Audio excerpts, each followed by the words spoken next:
Nanti dulu, ini belum siap. Siap, gerak.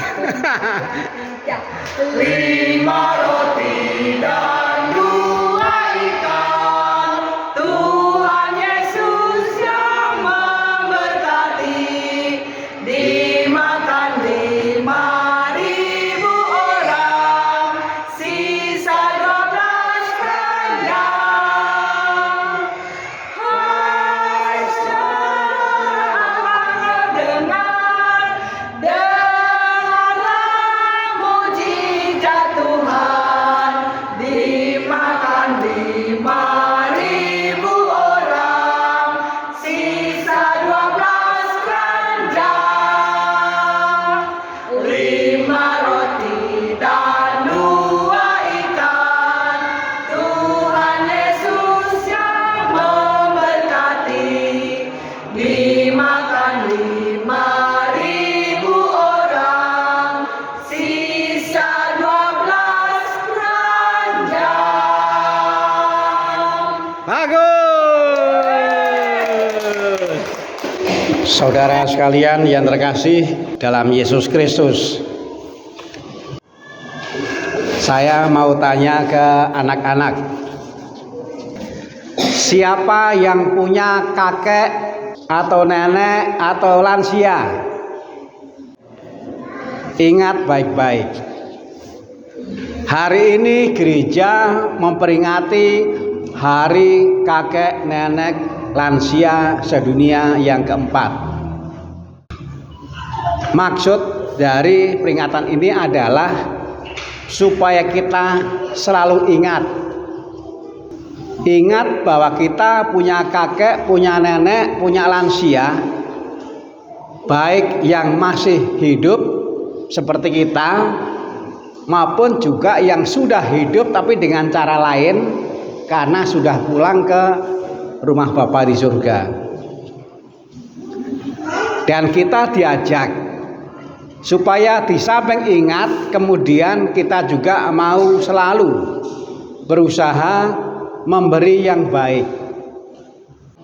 Dan karena kita itu orang beriman, maka sikap baik kita itu juga harus dituntun oleh sabda Tuhan. Mazmur berkata, firman-Mu pelita bagi kakiku dan terang bagi jalanku. Firman itu juga menuntun sikap baik terhadap kakek nenek lansia. Tadi Injil berbicara mengenai 5.000 laki-laki yang lapar. Mereka tidak duduk di bangku tetapi di atas rumput. Kalau di bangku kan ini Pak Darto di bangku, ini duduk di rumput. Mereka lapar, dan yang ada di antara mereka hanyalah bekal anak yang memang sedikit, hanya 5 roti dan 2 ikan. Sedikit. Murid bilang ini nggak ada apa-apanya. Tetapi Yesus itu punya pandangan yang positif. Jangan kita bersikap negatif terhadap yang sedikit. Kalau sikapnya negatif, yang sedikit nggak bisa diapa-apakan. Tapi kalau terhadap yang sedikit sikapnya itu positif, maka yang sedikit ini kemudian juga bisa menjadi berkat. Dan Yesus memang seperti itu. Meskipun hanya 5 roti 2 ikan, tetapi karena Yesus itu punya pandangan yang positif, karena Yesus menghargai, maka 5 roti 2 ikan yang hanya sedikit ini oleh Yesus kemudian diberdayakan, digunakan. Dan luar biasa oleh karena ternyata 5.000 laki-laki bisa diberi makan sesuai dengan kebutuhan mereka. Yang kenyangnya cukup dengan 1 roti 1. Yang untuk kenyang 3, semua kenyang, dan ternyata masih ada sisanya. Inilah kehebatan kalau yang kecil, yang sedikit memang dihayati secara positif, lalu kemudian diberdayakan. Saudara sekalian terkasih, kembali ke laptop. kita harus bersikap baik. Kita harus berusaha memberi yang baik kepada kakek, nenek, lansia.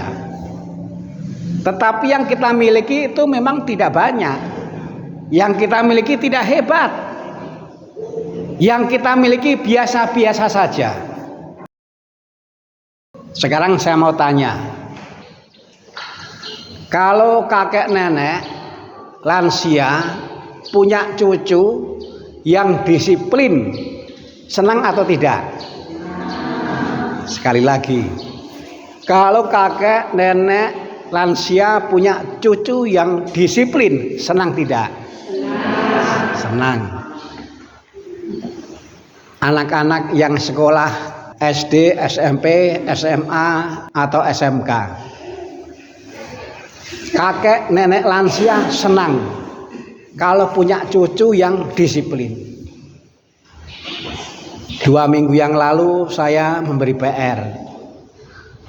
PR-nya adalah masing-masing menuliskan namanya, sekolah di mana, kelas berapa, lalu jadwal harian belajar di rumah dan makan malam di rumah jam berapa. Ini sarana untuk membantu supaya disiplin. Sekolah itu ada duitnya tidak? Ada. Duitnya banyak. Sekarang bisa dihitung uang jajannya saja. 1 hari uang jajannya berapa? Dan sekolahnya berapa lama? Dan kalau dikalikan berapa? Banyak sekali. Itu baru uang jajan. Padahal sekolah itu nggak cukup hanya dengan uang jajan. Bukunya dibeli, seragamnya dibeli, sepatunya dibeli, dan seterusnya. Duitnya banyak.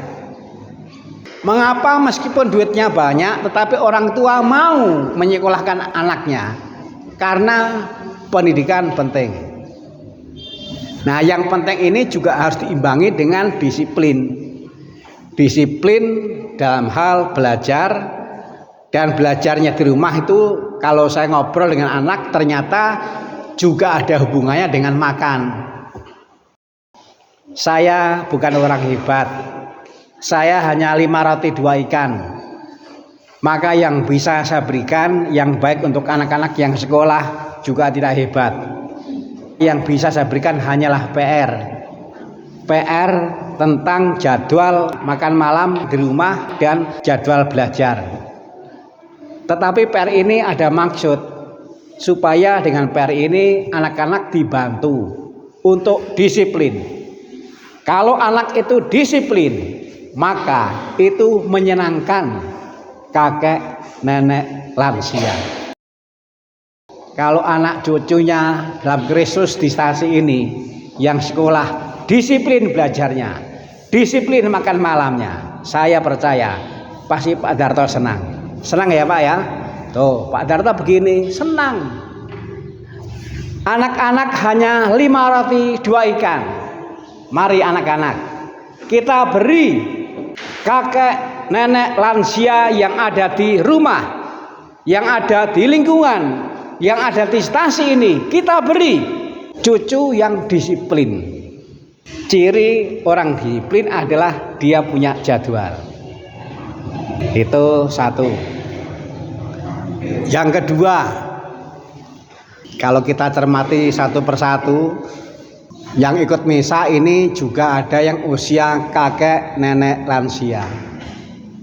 Lagu itu juga bisa berpengaruh.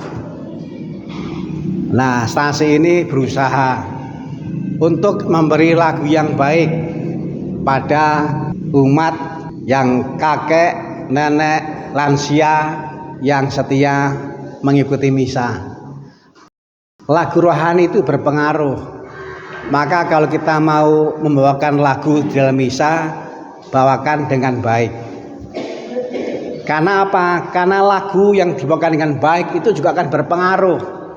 Akan berpengaruh terhadap suasana hati para kakek nenek lansia yang mengikuti misa. Barangkali lama 1 minggu hanya di dalam misa, para lansia itu, para kakek nenek itu sempat mendengarkan lagu rohani. Di rumah barangkali nggak sempat. Sempatnya mendengarkan lagu rohani ya ketika misa. Kita bukan penyanyi, kita bukan orang hebat, kita hanya 5 roti dan 2 ikan. Tetapi kita bersyukur. Karena apa? Karena gereja menyediakan buku lagu. Dan di buku lagu itu juga ada penuntunnya. Ada notasinya, ada kunci nadanya, kecepatannya, temponya ada. Nah, kalau saya mencermati, yang paling mudah, dan itu saya yakin kalau kita punya semangat belajar bisa, berilah lagu yang baik. Lagu yang baik adalah lagu yang dinyanyikan sesuai dengan ketukan. Kalau ketukannya itu 4/4, nyanyikan dengan ketukan 4/4. Kalau ketukan itu 3/4, nyanyikan dengan ketukan 3/4. Menyanyi yang baik adalah yang sesuai dengan ketukan. Dan sekali lagi, kita harus sadar betul, para umat khususnya kakek nenek lansia, barangkali di rumah mereka nggak sempat mendengarkan lagu rohani. Di dalam misa mereka baru sempat. Kita 5 roti 2 ikan, bukan penyanyi. Tetapi percayalah bahwa lagu-lagu di dalam misa itu sebenarnya juga bisa dibawakan oleh orang yang bukan penyanyi, yang bukan orang hebat. Karena dituntun, ada kata-katanya, ada notasinya, ada kecepatannya berapa per berapa. Jadi kalau menyanyi itu, kalau latihan juga berlatihlah menyanyi sesuai dengan ketukan yang ditunjukkan. Kor sore hari ini bagus menyanyinya sesuai dengan ketukan, sesuai dengan seragamnya yang bagus. Nanti setelah misa akan saya rekam yang lagu 5 roti 2 ikan untuk menyadarkan bahwa memang kita 5 roti 2 ikan, tapi ingat, bersama Yesus walaupun 5 roti 2 ikan kita bisa berbuat yang baik. Juga untuk para kakek nenek lansia yang mengikuti misa. Lalu kemudian kalau kita mengacu kepada pesan Bapak Suci, Bapak Suci ini hebat, dan karena hebat mari kita meniru sebisanya. Apapun yang dibuat oleh Bapak Suci selalu dituntun oleh sabda Tuhan. Pelayanan Bapak Suci itu dituntun oleh sabda Tuhan. Nah, berkenaan dengan peringatan Hari Kakek Nenek Lansia Sedunia yang keempat ini, Bapak Suci itu melakukan kegiatan berupa menyapa para kakek nenek sedunia, dan sapaannya ini juga dituntun oleh sabda Tuhan. Sabda yang dipilih oleh Bapak Suci dari Mazmur bab 71 ayat 9. Bunyinya adalah, janganlah membuang aku pada masa tuaku. Bapak Suci ini merasakan apa yang dirasakan oleh para kakek nenek lansia dengan menggunakan kata-kata yang ada di dalam kitab suci. Mazmur bab 71 ayat 9. Janganlah membuang aku pada masa tuaku. Janganlah saya dipinggirkan. Janganlah saya diterlantarkan. Tolong saya juga diperhitungkan. Tolong saya juga diberi kebaikan. Itu pesan Bapak Suci. Nah, mudah-mudahan ini juga meneguhkan yang tadi saya bilang. Anak-anak, bahagiakan kakek nenek lansia dengan disiplin. Disiplin berarti ada jadwal. Jadwal makan, jadwal belajar. Lalu kepada siapapun yang kur, berilah santapan rohani yang bermutu. Meskipun hanya nasi goreng, tapi nasi goreng yang lezat. Meskipun hanya lagu, tapi lagu yang memang juga dilatih kesesuaiannya dengan ketukan. Luar biasa kan? Luar biasa. Lalu kemudian kepada anak-anak saya tambahkan, tapi ini juga yang disampaikan oleh Bapak Suci. Janganlah kita hanya punya waktu untuk bermain. Janganlah kita punya waktu hanya untuk teman-teman dan seterusnya. Kita juga harus punya waktu untuk mendoakan, untuk mengunjungi kakek nenek lansia. Sekali lagi firman menuntun kita. Kita bukan orang hebat. Yang kita lakukan juga tidak membuat kita terkenal, karena kita hanyalah 5 roti 2 ikan. Tapi kita diberikan oleh tindakan Yesus. Memang 5 roti 2 ikan, tapi ada harganya. Memang hanya 5 roti 2 ikan, tapi itu juga bisa membahagiakan kakek nenek lansia, Pak Darto dan teman-temannya. Tuhan memberkati. Nanti dulu, ini belum siap. Siap, gerak. 5 roti dan